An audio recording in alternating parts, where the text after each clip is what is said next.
Morning, it's the 26th of October. What are you doing? Where did October go? It just was over in like a blink of an eye, wasn't it?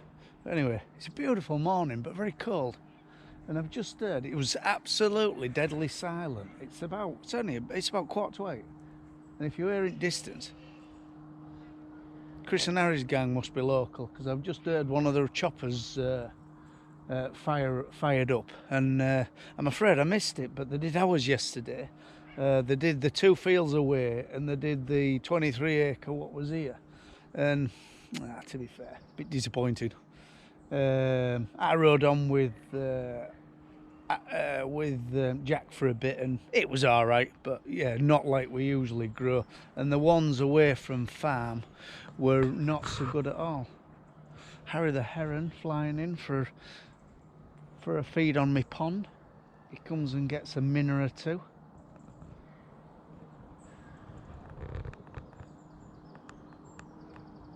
Horrible bird, really. They just reminded me of them a pterodactyl. You know, them dinosaur birds. Yeah, he's going to land on pond and have his breakfast. Yeah, it's grand. But it's fair. I don't know whether you lot can hear him. Can you hear him?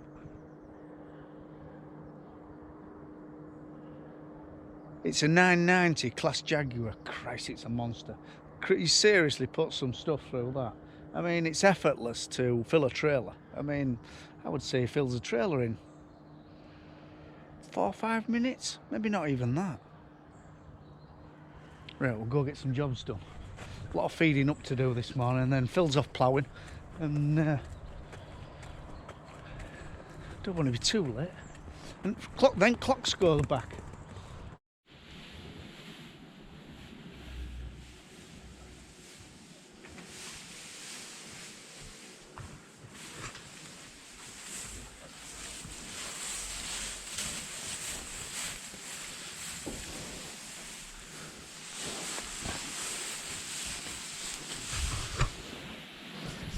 Just a little bit worried about my Herefords getting a bit tubby. Got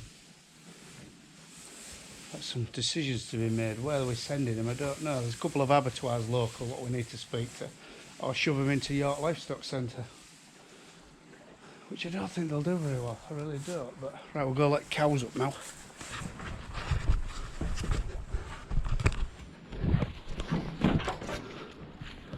Continentals are shifting now. And there's one in here and all. But they've cost very, very little to get to this point, these lads. I don't know, maybe onto something.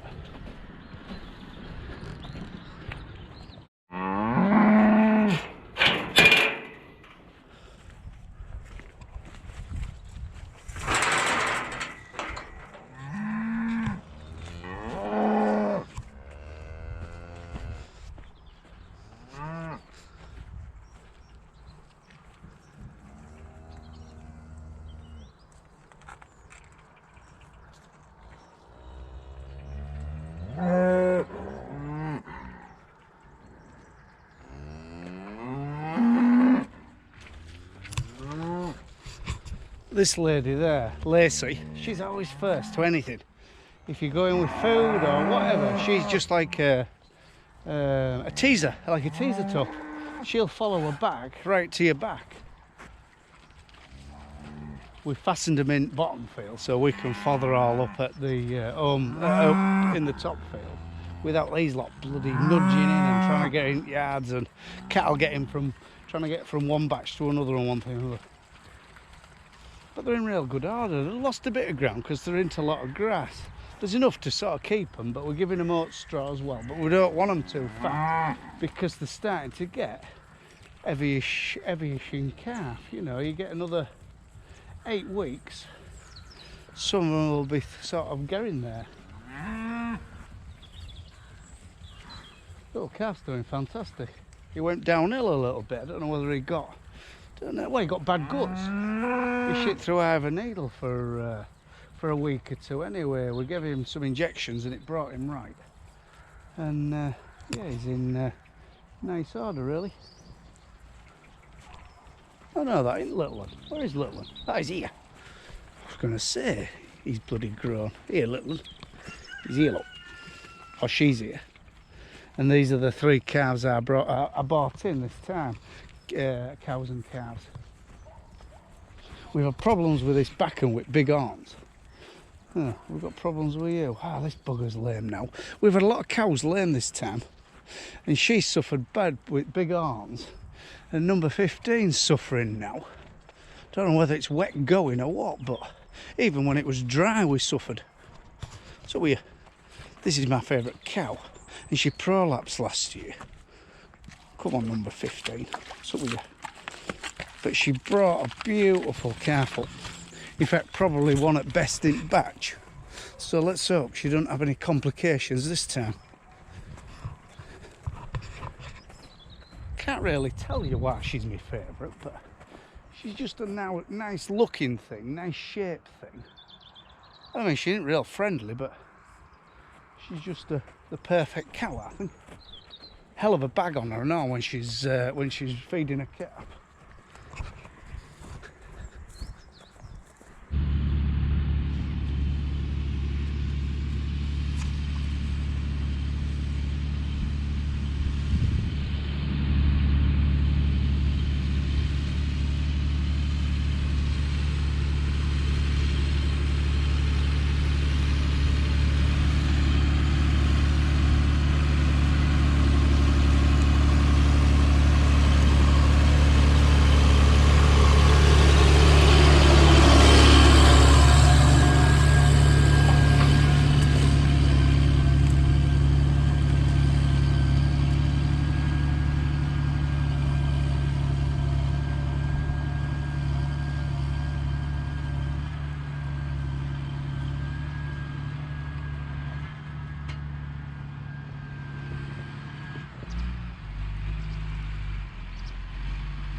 Phil's ploughing maize land at a place called Wilberforce, and it didn't yield very well at all, to be fair. Really, we should be here with drill and just napping away steadily after him, but he'll have to wait till Monday now because my day's fulfilled with other jobs and Ollie's not here. But yeah, it's ploughing over lovely and dry. Because bloody hell, it can be wet down here. And Tatey lads, this is let to a couple of lads who've grown some taties, but they've still got quite a few left, and they must have lifted quite when it was quite wet. But there is a horrible wet hole at this end of the field, and it's paddled to buggery, so we'll probably just cut that off if we do get a chance to drill it with wheat. But yeah, ploughing really nice. But it did shocking. I forgot to spray it, didn't I? And well, I neglected it a week longer than I should, and it was a contact spray I put on, and by the time I sort of thought about it and did it, the bloody rubbish was swamping the maize. So never again. I'm definitely using residual next year. We once let this field to a carrot farm. Christ, you've never seen nothing like it. It was a wet year and they made such a mess strawing it and one thing and another, and never again. So yeah, it's ploughing nice really. Right, we'll go back, load some machinery. The fella's coming.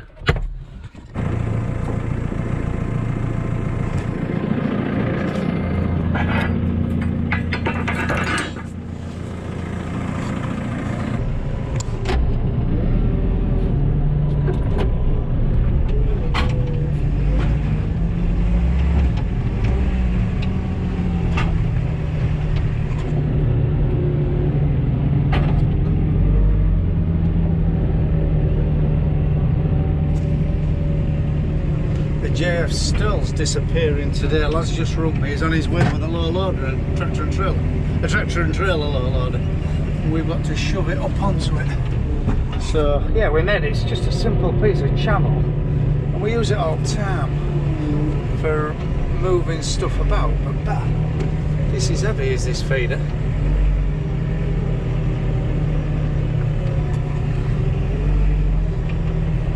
That dog's got an infatuation with wheels and tyres, which might be the bloody end of it. I don't know. When it jumps out of a vehicle, it has to follow your footprint or your tyre prints.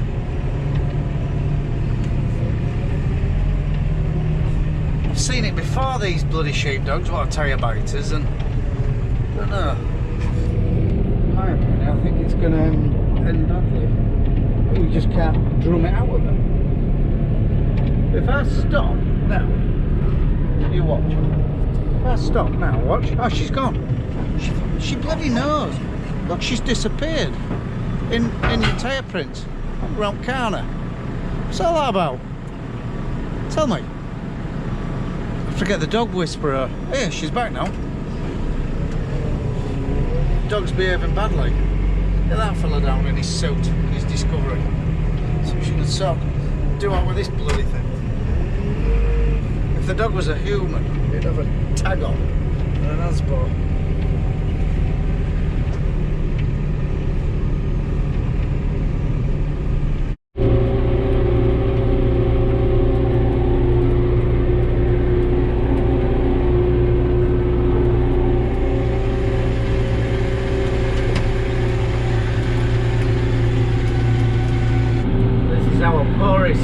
We've got this time. It was a field of wheat was drilled real early, and this block of land seemed to get all the rain, you know, where we got I think we got 7 mil one night, 3 miles that way at base. They had 30 some here, 35 I think, you know. It just felt real strange, and over the walls they got 50 on, and we've just been waiting to come back to it. I'm putting its second residual on. We're just topping it up with its sort of top up to try and keep the blackgrass at bay. And there's a lot of plants, but there's a lot of slug damage as well. And while I'm on, oh god, I am putting slug pellets on as we speak. I've run out, so I'll get to end and I'll put another bag of slug pellets in. But yeah, we are putting slug pellets on while we do. That's why I'm running booms a bit high. Don't look much better from up here.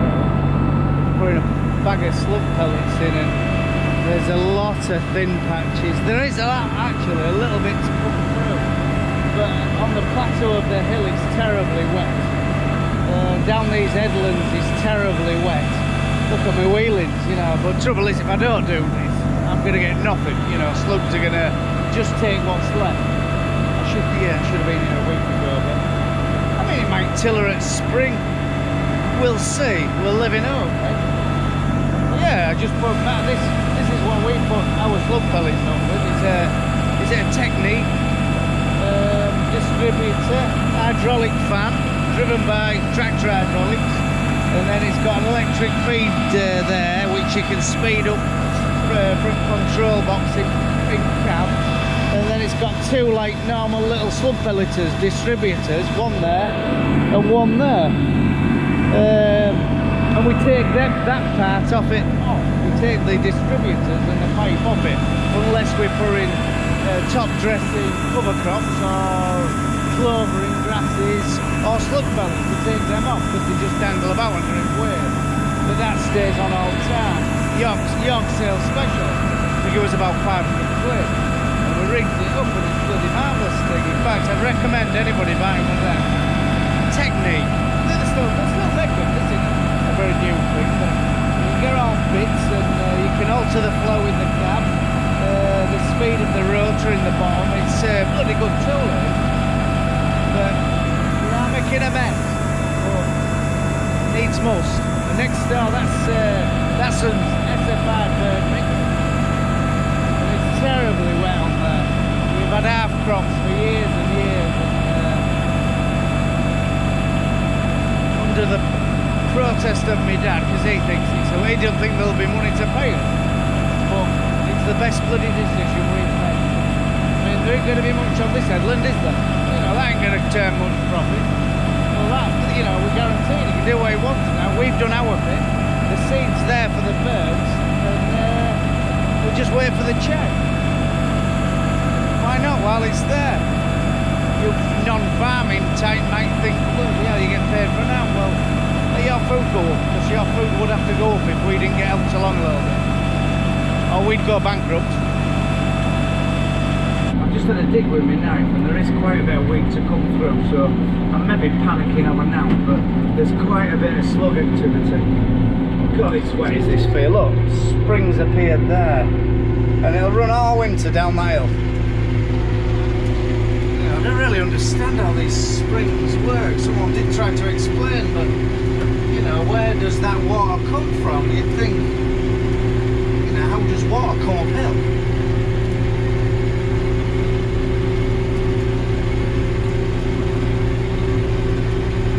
From hard land up here, actually, a man's land. Or grassland, I don't know which. Does actually, we've had some very, very good yields off this land. In fact, yeah, right in this one off.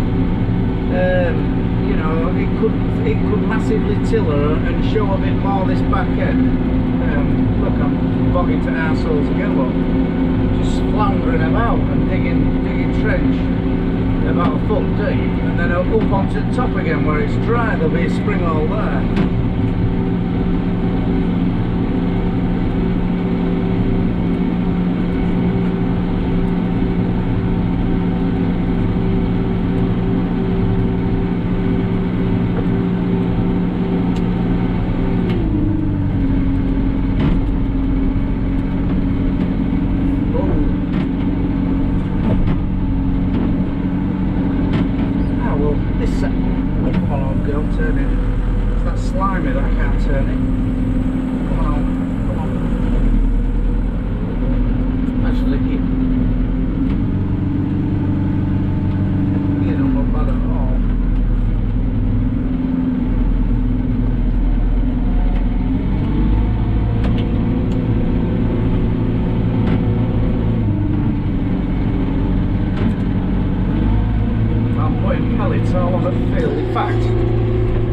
Acceptable, so 3/4 of the field's okay.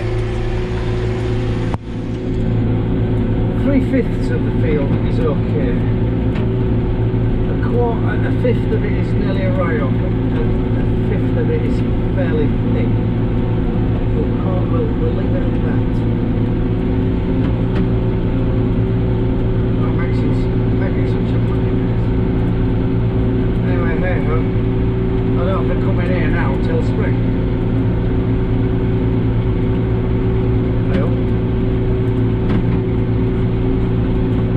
Well, I'll have to get a quad for next year.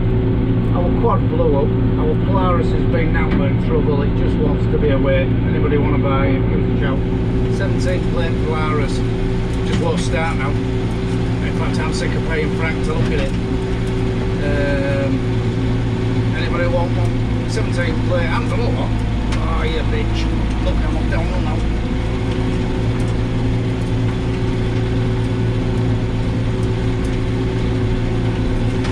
You just fight it with her all the time because it's that greasy. All my cleats are full of clay, and it's just sort of floundering about, sliming about. I've noticed there's quite a bit of hair damage as well. There's more hairs up here than on my head.